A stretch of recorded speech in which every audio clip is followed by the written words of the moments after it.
A few years ago, when they had the Siyum Hashas conclusion of the entire Talmud, there was a policeman standing there on the side, and someone started talking to him and said to him, "Are you Jewish?" He says, "Yes, I'm Jewish." "Are you planning on studying the Talmud?" Because the celebration was the conclusion of the Talmud. And the policeman said, "No, I'm just a small man. I'm not knowledgeable or anything. I'm just small." So the person he said this to said to the policeman, "You don't need to be a big man to start something. You need to start something in order to become a great man." So those words really touched this policeman, and he actually began studying the Talmud, and he concluded the Talmud. So today we're going to see how to start something. It's never too late to start something, and it's never too late to be who you are. Today we're going to see from our Torah portion a wondrous thing, how a woman changed all our people and the whole world, and we're going to see how every part of these events are part of a puzzle that really encompasses millennia. The Torah says that when the Pharaoh, heard from his astrologers that the future redeemer of the Jewish people was a boy, and how this boy his fate was going to be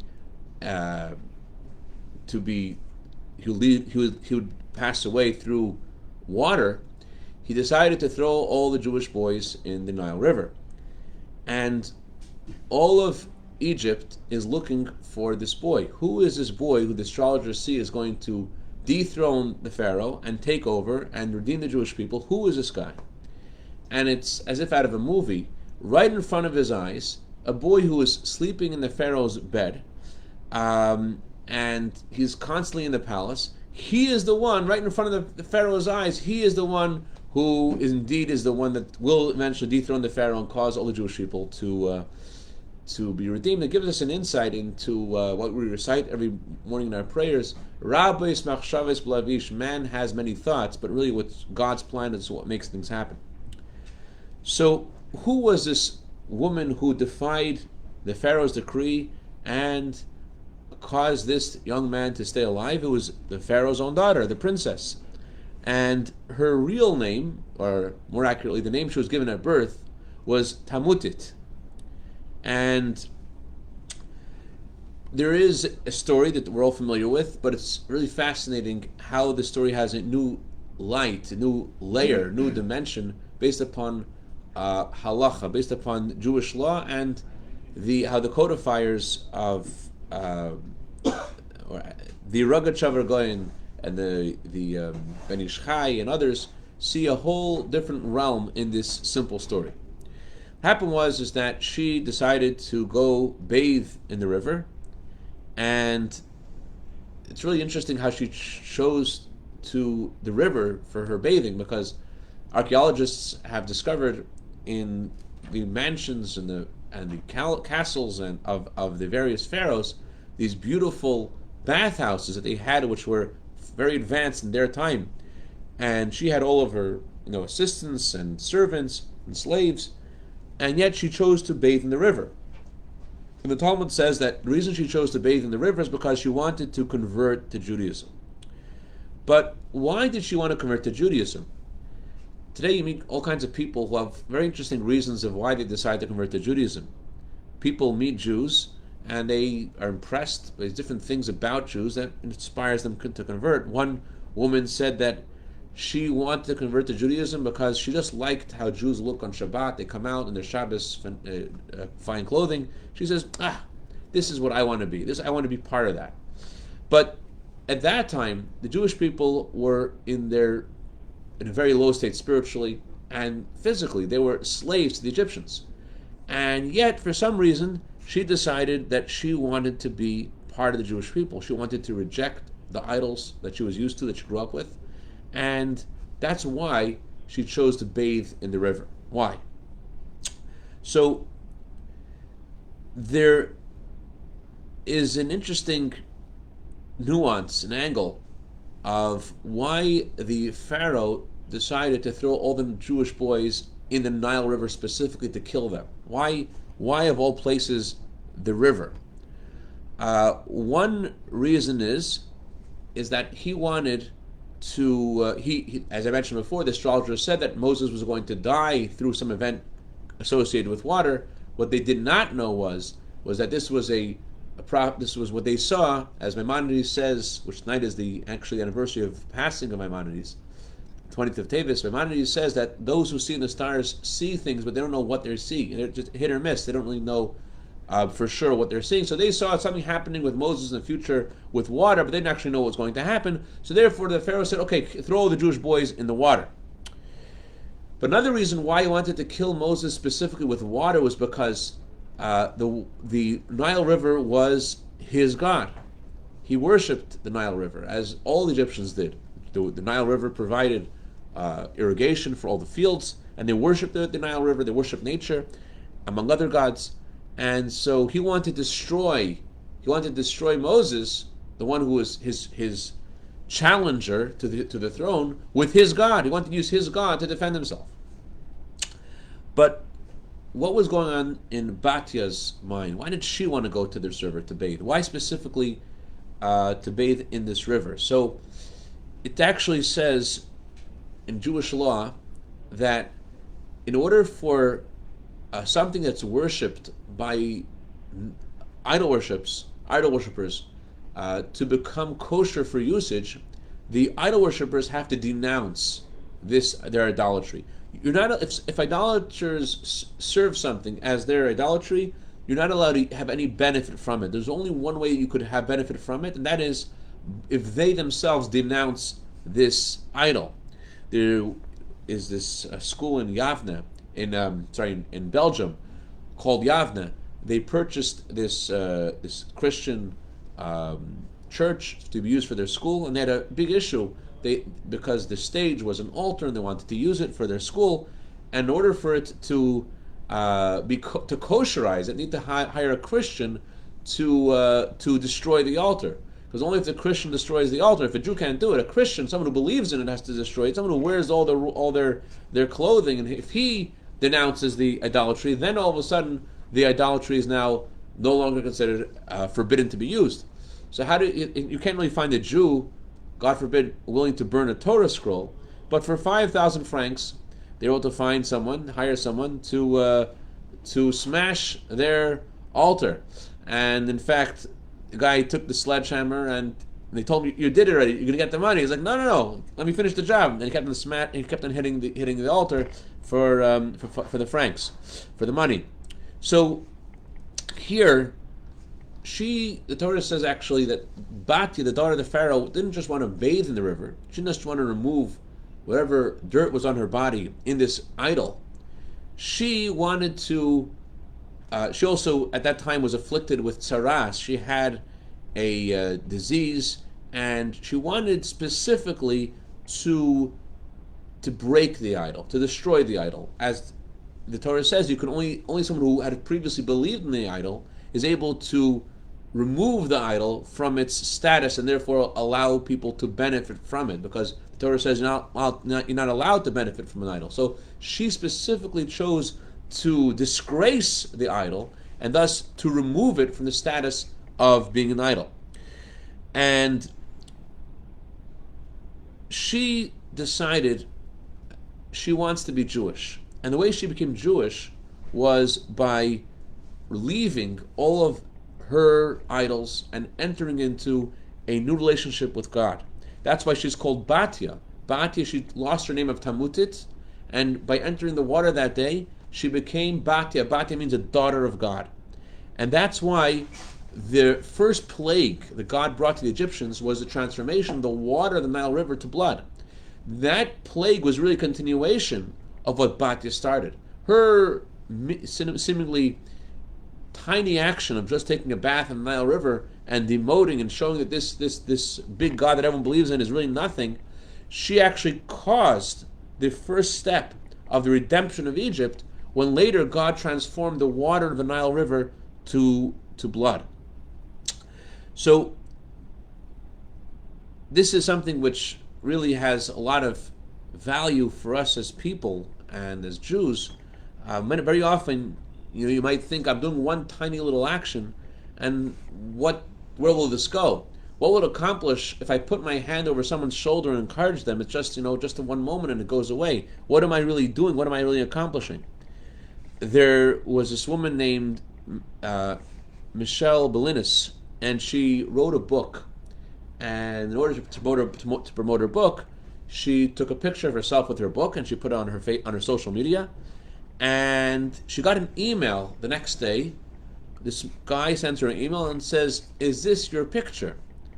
And she was like wondering, like, what? It's like a strange kind of email. Is this your picture? And so she thought like not to respond to it, but some voice in her said, just respond to it, just answer the guy. So this guy, Jonathan Blum, had sent her this email, and she responds, yes, it's weird, but she answered the email. She said, yes, it's me. I'm very, and so he responds to her email, thank you for answering me, because I see this chut, this little line in your neck, and I'm afraid that you may have a growth there. And she actually spent some time doing various tests, and after a few days they actually discovered that this was true. And this wasn't the first time that this guy had done this. He'd actually saved another person by looking in the picture of someone and seeing something which no one else realized. And the guy could have said to himself, it's embarrassing, why should I enter this discussion, why should I point this out? But he said, I could help someone, and it's possible I could save their life. And it's really the character trait that Torah describes as ayin tov, have a good eye, not just a physical good eye, but to look at what God sends your way and realize that when Hashem sends your way is meant for you to do something. And we have to ask ourselves, do we ever do this? When we have a voice in our head about something that could get done, something that we can make a difference in, do we actually take the opportunity? The Torah says, when a mitzvah comes your way, al tachmid sana, don't delay an opportunity to do a mitzvah. And as the theme of this class is tonight, it's never too late to start something. It's never too late to be who you are. So let's understand the perspective of Batya. Why did she want to convert to Judaism? Why did she want to nullify her idol? Where did this come from? Who was she? So there's a fascinating book written by the great Kabbalist Arizal. The Arizal says that Batya, the daughter of the Pharaoh, was actually a reincarnation of Chava, of Eve. Just like it says about Eve, that Eve was called the mother of all life, and she was made by God's hands, so too Batya is called the daughter of God. So Batya is a reincarnation of Eve. That's why she's called Batya. Eve was made by the hands of God, and Batya is called the daughter of God. So she had in her a spark, a soul, in her voice that came from a previous incarnation in Eve. And what was the greatness of Batya? Her greatness was when she had that voice in her, she had that spark in her that came from previous incarnation. She didn't say to herself, okay, this is one idea of many, there's one of thousands of ideas that I could do, but she listened to that voice. And she didn't listen to all the green demons in her head who said to her, there's all these other people worshiping these idols, why do you have to be different? You're the daughter of the Pharaoh, why don't you follow what everyone else is doing? But what she did, actually, she actually caused not just salvation for our people, but really salvation for herself in this small action of going to the Nile River and rejecting all of those false idols that she had believed in previously. So if she's Eve, that's her previous incarnation, who is Moses? So it actually says that Moses was a reincarnation of Adam. And just like Adam, in his soul, Adam's soul was sort of like a mother soul or a father soul. In his soul there were all the souls of all those who would eventually be born. So too it says about Moses, he is called the head of the Jewish people. He has in his soul all of the souls that will ever be born. So look at this puzzle that we've now created. Batya is reincarnation of Eve. She is the oldest daughter of the Pharaoh, and she is a reincarnation of Eve. And what did Eve do? Eve was the one who caused Adam to eat from the tree. She may have had good intentions, as we learned in other classes, but she actually caused death to mankind. And God always gives us another chance, maybe not in the same lifetime. So she had this opportunity now to redeem the world. Eve caused death to the world, and now God gave her another chance to redeem the world. And when she was standing there by the riverbanks and she sees the basket, and she is questioning herself, do I want to really go and bathe in the Nile River, bathe in this God that everyone believes in? For sure her evil inclination, her Yetzer Hara said to her, stop, you shouldn't do this is a mistake. But she rejected that voice, and she went and she bathed in the Nile River, and she made that step. So we are also, as the Arizal says, most souls are reincarnations. Most souls are recycled, have been here before. So many times, I know personally I have chances to do things, and I push some things off. And the truth is that we have to pay attention to things that God sends our way. I'll tell you the incredible story. There was this man who heard about this parcel of land for sale in South Africa where many miners had said that there are diamonds to be found, and through their sophisticated equipment, they discovered this soil is actually a really fertile soil to find diamonds. So he invested a lot of money. He got this little hut on the land, and he stayed there for 3 years, digging and digging and digging, trying to find the diamonds, unsuccessfully. And then this other company called Sendicat is a large firm that has lots of money. They bought the land, and they invested in this land. They bought their people and their tools and their mining tools, and guess what? They discovered the diamonds. Where were the diamonds? They didn't need his hut. They had hotels. They stayed in hotels. They took his hut, they destroyed the hut, and they found the diamonds under the hut. So this guy, whenever he recounts a story, he kills himself. He eats himself. What did I do? I could have had all these diamonds. The diamonds I was sitting on the treasure. So we don't see the treasure. We don't really see the opportunity that God sends our way. And the message that we're getting from this Torah portion is to grab the opportunities, to grab them as it comes your way. It says in the Torah that even if you can't see something, there's a part of you that sometimes can. Your mazel can see something. So Bati had no idea what she was doing when she put her hand down. She saw Moses' basket at a distance. The Torah actually says that her hand could not possibly have even reached the basket. The miracle happened, and she put her hand out, and her hand extended far, far away to be able to get the basket. But it didn't even make sense for her to try even, and the miracle wasn't that her hand grew. The miracle was that she tried. And we haven't finished her story. There's so much more to the story about who she was in her incarnation. Let's think about this. What day did this happen? So she's incarnation of Eve. She saves Moses, who is reincarnation of Adam. What day did this happen? So the Torah says that when Amram, the father of Moses, heard about the Pharaoh's decree, he decided to separate from his wife. And why have a child if the child's going to be killed? And his daughter Miriam says, Dad, you're worse than Pharaoh. Pharaoh's decree only causes the boys to die, but if you separate yourself from your wife, you're causing there to not to be anyone at all, any boys or girls to be born. And he remarries his wife, and because he was a leader of the Jewish people, when he remarried, he caused all the Jewish people to follow suit and everyone to remarry. And the Egyptians paid close attention to their home after 7 months, because they after 9 months, they were looking to see, is there anyone going to be born in this home? And Moses was a preemie. Moses was born at the end of 7 months, ended on the 7th of Adar. And they were able to keep him at home for 3 months until 3 months later. What day of that was that? That's 3 months later. 3 months later was the 6th of Sivan. What happened the 6th of Sivan? That is the day that God gave us the Torah. So on this fabulous day of blessing, the day that God gave us the Torah, specifically on that day, Dafka on that day, Bati was inspired She left her idols and she converted. On that very same day, God gave us the Torah. What does it say in the Torah? The first two commandments that God gave us at Mount Sinai that we heard directly from, the only two commandments we heard from God himself.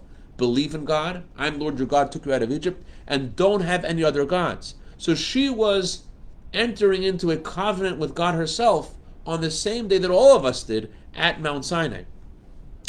So the astrologers, and as a result of this, by the way, the astrologers that day also annulled their decree. The astrologers previously had said that the Jewish boy just needs to be thrown in the Nile River and get rid of him, and we will be rid of this possible challenge to your throne. So on this day, the astrologers suddenly saw in the stars, wherever they were looking, that there's no reason to worry about Moses anymore. In other words, all of whatever message they got, whatever contention, whatever challenge there was to Moses was eradicated. The idolatry was eradicated. Their astrology and their idolatry stopped being a threat to Moses.